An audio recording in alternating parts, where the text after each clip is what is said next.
Well, welcome to Beyond the Message, where we expand the conversation from our weekly teaching to help us advance in our journey with Christ. I'm Josh Welchel. And I'm Bob Pittenger.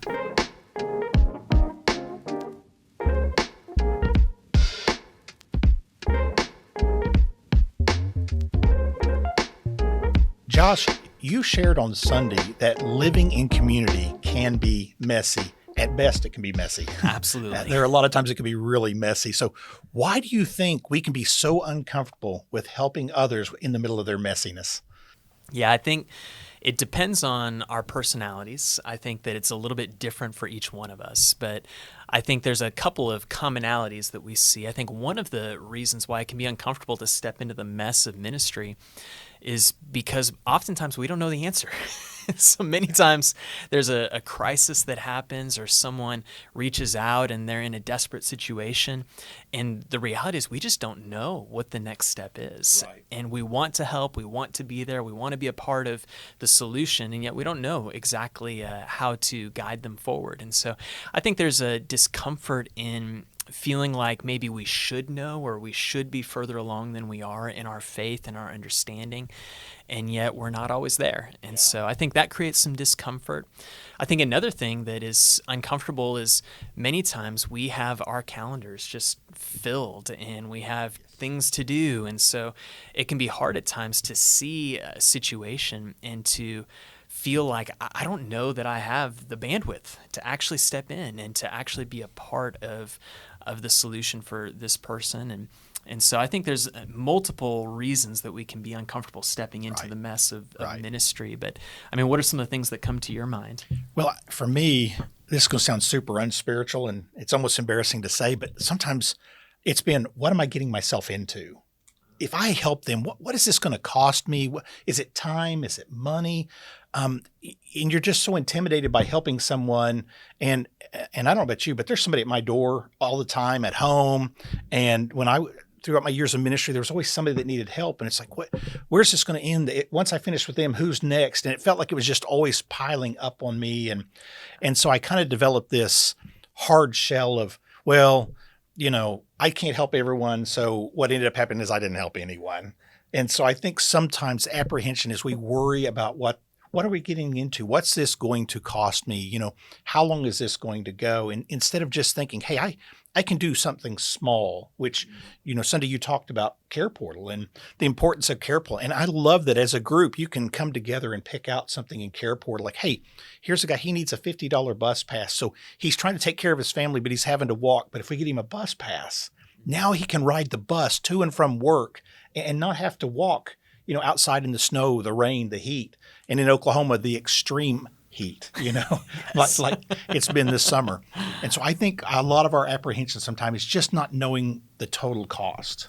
Yeah, it can be easy to have a bit of a scarcity mindset instead of an abundance mindset, and realizing that when God is calling us to something, that He will be with us, He will equip us, and He will provide for us all that we need. But sometimes it means saying no to some things as well. And in the Gospel of Luke, we're told that the Pharisees were frustrated with Jesus because He associated with sinners. And Jesus' response was that healthy people don't need a doctor. It's sick people who do. He said, I've come to call not those who think they are righteous, but those who know that they're sinners. And so I love this about Jesus, that when He saw people stuck in the mess, He didn't just see the mess, He saw a mission to seek and to save those who were lost and who were hurting.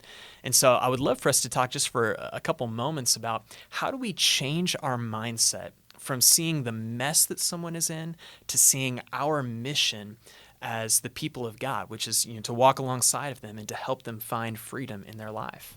Yeah, I think it all comes from changing the mindset. I think the answer is in the question itself. It is changing our mindset. In Philippians, Paul told them, have the mind of Christ. We need to think just like Jesus and learn to think and see people the way that He did. And in John, in his, I believe it's 1 John, he said, how can we love God whom we haven't seen if we don't love people who we have seen? In other words, we show our love for God by the way that we love others. And so by getting the mind of Jesus, we see people that are hurting and suffering and stuck in the middle of their mess. We see them like Jesus did. And how did Jesus see us? I mean, think of what it was like in heaven before he came to earth. The worshiping of the saints and the angels, no sin, holiness abounding. It's the whole Godhead was right there together in this perfect place. But he looked and saw me, and he saw you and you. He saw everyone and said, he was compelled by love and said, I can't stay here. I've got to go and give my life as a ransom for many. And so he left heaven to come to us. And so to have the mindset of Christ is I have to leave my recliner. I have to leave my office. I have to be willing to give away like Jesus did. He said he gave his life a ransom. Well, a ransom means spending. It means cost. And it cost him his very life. And so I think when we start to see people as those that we can come alongside, not look down at, like, hey, I've got my act together and all of a sudden now I'm self-righteous because look at all the people that I've helped. It's not that. It's like the Jesus with the woman that was caught in the act of adultery. He stood her up so he could look at her and talk across to her, not down to her. He didn't. I mean, if anybody could be superior, it was Jesus. I mean, he's God, so he can. But he didn't. He set the example every time he dealt with somebody that was in sin. He dealt with them compassionately. Romans 2:4, one of my favorite verses, says it's the kindness of God that leads people to repentance. When we see that we can come into people's lives and walk alongside them, and not that we're reaching down to help them, but we're coming alongside and say, I'm going to walk with you through this. Yeah. I may not have all the answers. I may not have all the funds. I may not have the ability to do everything, but I'm going to walk with you. And so it's changing that mindset from, I got to help somebody else to, man, I get to imitate Jesus. Yeah. I think for me, a big part of that shift in the mindset as well is really embracing our mutual brokenness, of recognizing that every single one of us has fallen short. We've all sinned. We've all put ourselves in precarious situations. And so someone else's situation might look different from ours, but at the end of the day, we are still fallen, broken people. We are still people in need of God's grace and of his love.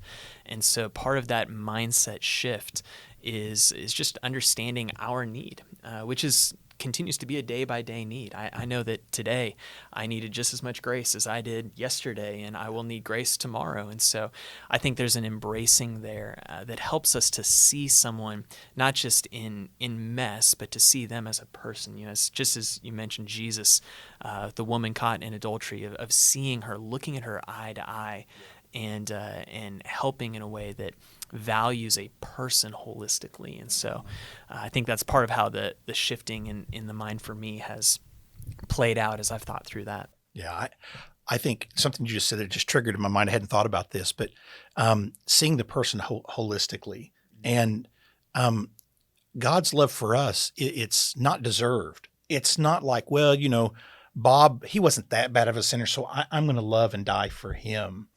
I was at war with him. I was as big of a sinner as anybody who's ever lived. I was separated from God, not because of the things I've done, but because of my sin nature. I was in rebellion against God, and his love didn't look at who I was and what I deserved, because he could have said, Bob, you've got yourself in this mess. Yeah. Figure out how to get yourself out. And in a lot of things, I tried to do it on my own, and it never went well. I think it is embracing, looking at the person holistically and saying, hey, this is how God looked at me. This is what God did. I can reach out to this person and literally imitate Jesus in my daily walk by reaching out. And it is messy. There are times that I've been in ministry and I've told people, man, I'm in the septic tank right now and it's up to here, but fortunately my straw is up to here. It is tough and it's messy, but that still doesn't compare to the mess that Jesus stepped in to help us. So as you work through the questions below, if there's anything that you need help with, be sure to email us at groups@battlecreekchurch.com.